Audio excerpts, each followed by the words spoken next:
investment-related policies and processes work for the people, especially the common people. Yes. Okay, and I think he has broken down the Siatini part. It's something I can't break down without reading it. So, but because he's already used to it. Now, our topic is clearly about the state of the economy. Recently, the president was saying we are into the middle income status, then later on got to realize that we are just heading there. But before that, if we are to look back at our economy today, how is it? Because things look not easy for Ugandans, most especially the low-income earners. Thank you so much. I would first of all like to say that this is a very interesting discussion, because as Ugandans, we must find solutions to really a number of challenges that are facing the economy. Indeed. But maybe just to hint on a number of them, our economy is faced with a number of crises. And some of them have just happened, recent crises. Some even have been long-standing and systemic. For example, at the moment, there is, of course, the climate crisis, there is the debt crisis, and of course, there are other crises that have been brought forth by the Russia-Ukraine war crisis that has actually also increased our vulnerability. For example, when you look at our situation, as a country, we've for long sustained a trade deficit. And that is as a result of our high import bill and export of primary commodities, where the rewards, the money that we earn from our exports is still minimal. In fact, the trade deficit is, as of June this year, it was standing at $493.70 million US. Okay. So it can actually paint a picture of where we stand. That means we're importing more than what we export. We're exporting, and we are spending more on imports than what we can add to export more. Exactly, and of course also there is the issue of the depreciation of the shilling because of spending more on imports, because we use dollars to get more goods into the country. Yes, the shilling against the dollar is also another issue. And of course, the inflation and the other challenges that we will later delve into. Okay, and now looking at, for example, the Ugandans who are best in the rural setting, I think these are Ugandans who are normally not put into conversations when government is at least looking at the people who are to benefit from the economy. But then you get to realize these are people who we would say are also suffering the same way people in the city are suffering. Maybe the cost of living may be quite higher here, but for the people in the rural areas. Now, for example, at least you've been doing these country tours and regional tours, you've got to realize that the people in the rural areas are facing some of these challenges.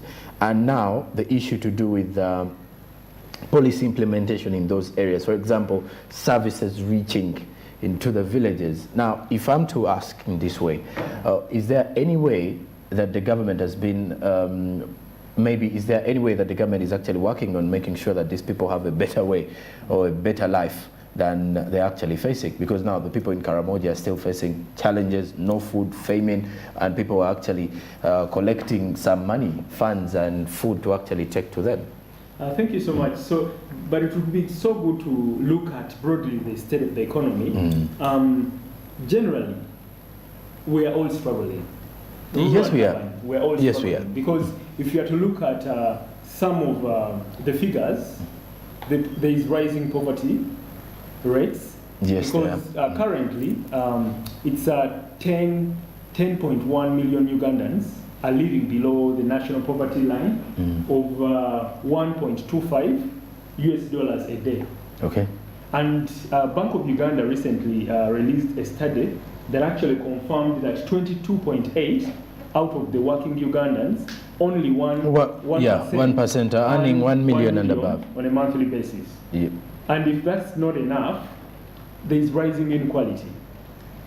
Unemployment is a challenge because there's a study that was released by TRESA that confirmed that 49% of vocational graduates cannot find jobs, and yet still we are pushing for institutes, by the way. And of course, they also don't have capital to start their own jobs. So we are all broke. Okay. And of course, the national coffers are also empty, because more recently, when the Minister of Finance, Honorable Matia Kasaija, was interfacing with the Parliamentary Committee on National Economy, he actually revealed that the economy is struggling. And these shocks, the new crises, have given the economy a setback. Okay, and when you say that we are all struggling, I believe we are all struggling, by the way, and the month of August has not been a good one for anyone. I only believe maybe if at all you've been earning daily on that. Now, we are still discussing the matters to do with the state of Uganda's economy today. Earlier this year, the government lifted the lockdown, and we all were excited that now we're getting back to the levels where we are previously, before the lockdown. I would want to understand, did the lockdown affect our economy more, or are we recovering, or was our economy even better before the lockdown? Because these are questions we would want to understand.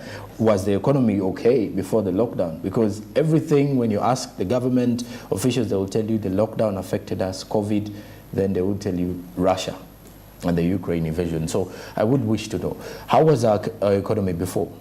Thank you so much. I think the economy still had a number of challenges that predate or existed earlier before the COVID-19 crisis. Okay. There were a number of structural and systemic challenges, bottlenecks within the economy. So COVID-19 just worsened the situation. It exacerbated our situation, but there were earlier challenges of unemployment, rising poverty rates. Okay. Of course, the trade deficit was there. The recurring revenue shortfalls, that we are not getting enough revenue. And of course, the narrow tax base and a number of other challenges. And of course, I would like to commend government for coming up with a number of measures to resuscitate the economy and to really enhance business activity. Okay. There were measures like the Small Businesses Recovery Fund. There is now the Parish Development Model, which is the flagship of the financial year 2022-2023 national budget. Yeah. And of course, there have been different economic stimulus packages that were introduced. And government has responded in also different ways, signing the final investment decision. With for the oil and gas project? Yes, of course. And also broadening the ESC. There is the drive on import substitution. There is expanding regional industrial hubs. And of course, other measures have also been at play. However, I think what is needed right now is to revamp the entire economy, how to make it work. With all these challenges at hand, we've seen government, of course, give its position and, of course, talk about a number of measures that are going to be undertaken in order to revive and, of course, keep the economy vibrant. Okay. Because government has a plan of, in the midst of all these crises, government is looking at how it can make the economy self-sustaining and sufficient. However, when you look at really where we are currently and what is actually happening in terms of our spending, I think there is more that is needed in terms of making the budget to work towards enabling us to achieve what we want to achieve. For example, look at agro-industrialization. In this current budget, it was allocated 1.4498 trillion. In fact, that's 4.5% of the entire budget. And the government is looking at how it can, of course, achieve agro-processing, value addition, increase productivity, and of course, create jobs and all that. But for long, agriculture, because agro-industrialization is agriculture and industry. Yes. For long, agriculture has been underfunded. And we haven't met the 10% commitment under the Maputo Declaration.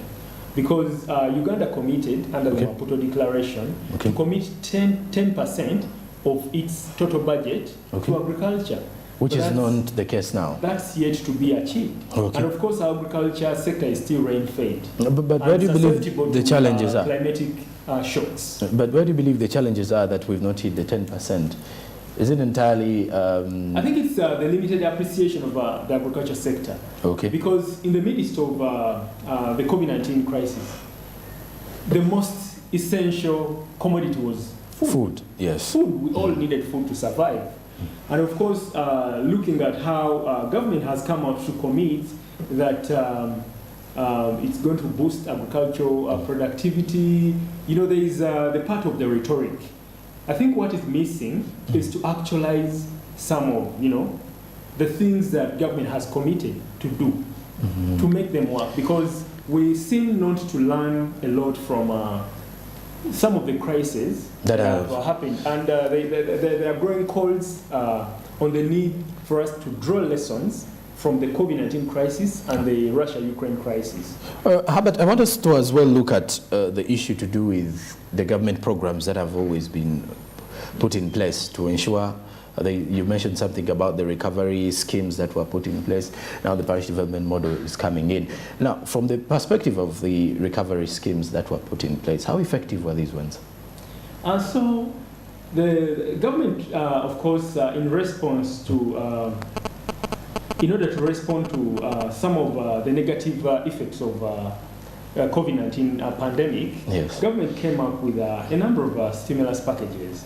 And CRTD engaged so much towards making the stimulus packages work for the intended beneficiaries, nice, micro, small, and medium enterprises. Yes. And we've been working closely with the Ministry of Finance since the advent of the COVID-19 pandemic towards shaping the economic stimulus packages to work for the intended beneficiaries. Okay. And our last engagement was when we were engaging on the Small Businesses Recovery Fund, how to make it work, okay, and how to have an interest rate that doesn't go beyond 10%, such that MSMEs can access credit, because MSMEs struggle a lot with access to credit. And of course, we look at the stringent measures that curtail MSMEs from accessing credit. And the high interest rates out there. So government came in with the Small Businesses Recovery Fund as a 50-50 contribution. They are participating financial institutions and government, each participating financial institutions contributing 100 billion shillings, and of course also government contributing 100 billion shillings. So okay, altogether there is a pool of 200 billion shillings.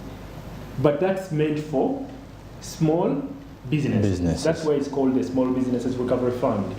But our engagement was informed by the fact that even during, amidst the COVID-19 pandemic, the existing stimulus packages were not really adequately working for the intended beneficiaries, because, if we were to segment MSMEs, they are micro, small, and medium enterprises. Yes. So, whereas micro enterprises benefited more from the EMIOGA, the small enterprises didn't benefit from EMIOGA, and medium enterprises benefited more from the UDB fund.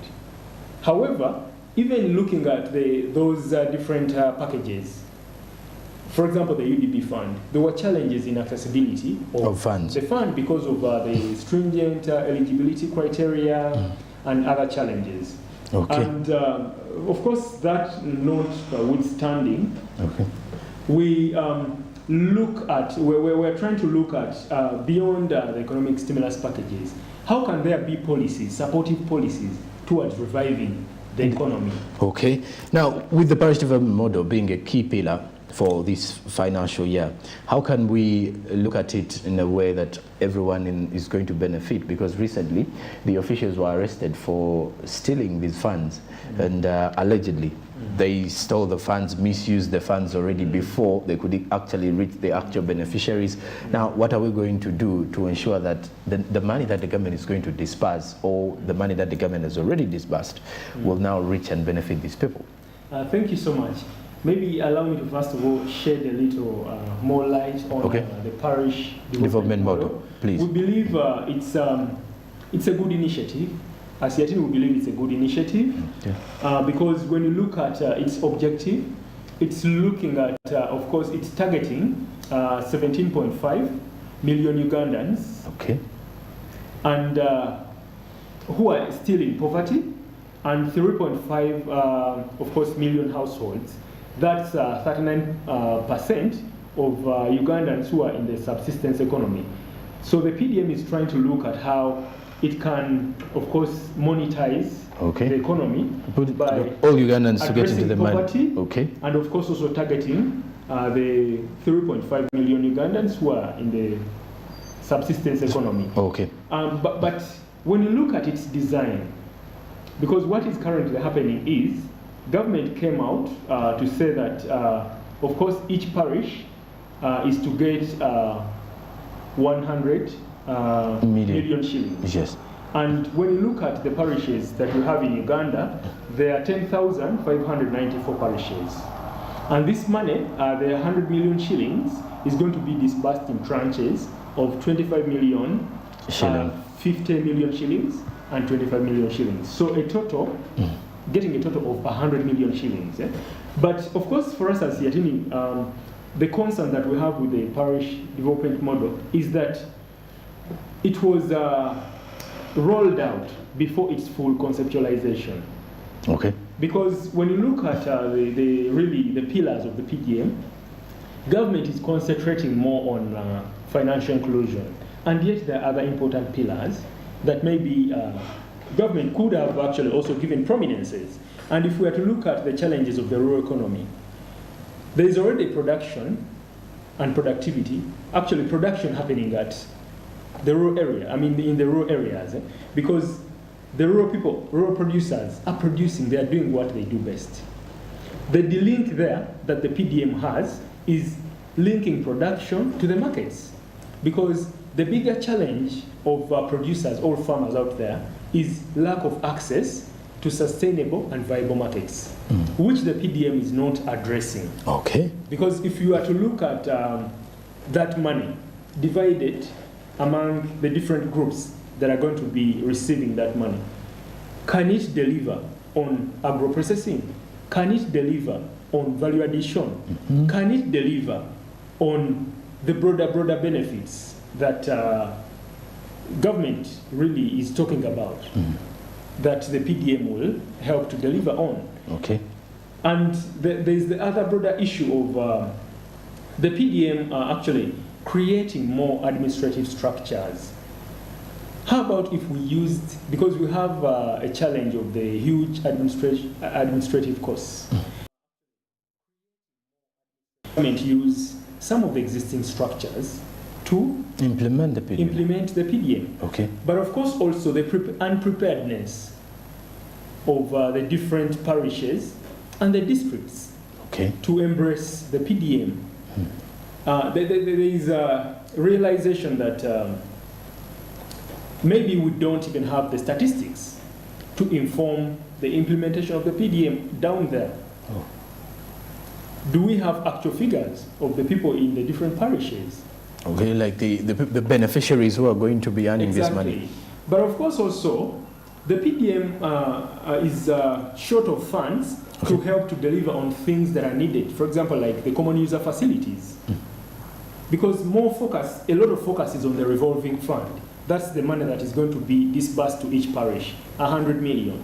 But there are challenges that the rural producers are facing, and there is no infrastructure to help to address those different challenges, because rural producers need to meet standards. Rural producers need common user facilities. They need extension services, but the available extension services, extension workers are not able to serve to meet all the needs of the rural producers. Okay. And of course also the other issue of the PDM being rolled out before its conceptualization. We believe as Yatini that if the PDM was more like food being cooked, it was served before it was ready. All right.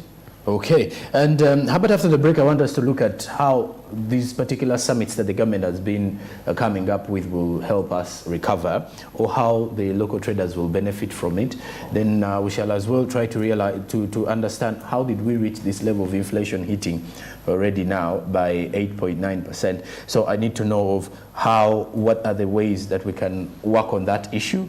Then we also get to realize the matters to do with the corruption tendencies in some of the government offices in there. So I would want us to break it down more after the break. Stick around with me. When we return at 9 a.m., we're getting more discussions regarding the current state of the country's economy. We are moving on so well so far. I'm still with Kafero Herbert, who is the Programs and Communications Manager at Siatini, Uganda.